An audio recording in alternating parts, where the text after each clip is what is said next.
Tämän päivän luukun takana on sana sivistys. Sanalla sivistää on murretausta.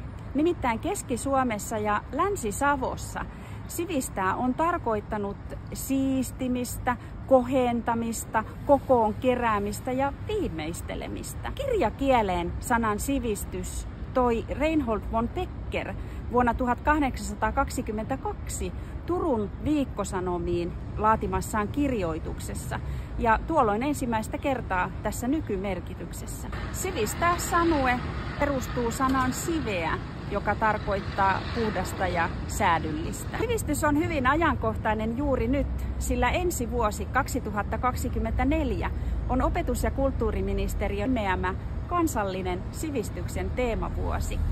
Sen tavoitteena on tuoda sivistys nykyaikaan, pohtia mitä se on tässä ajassa ja ihmisten arjessa.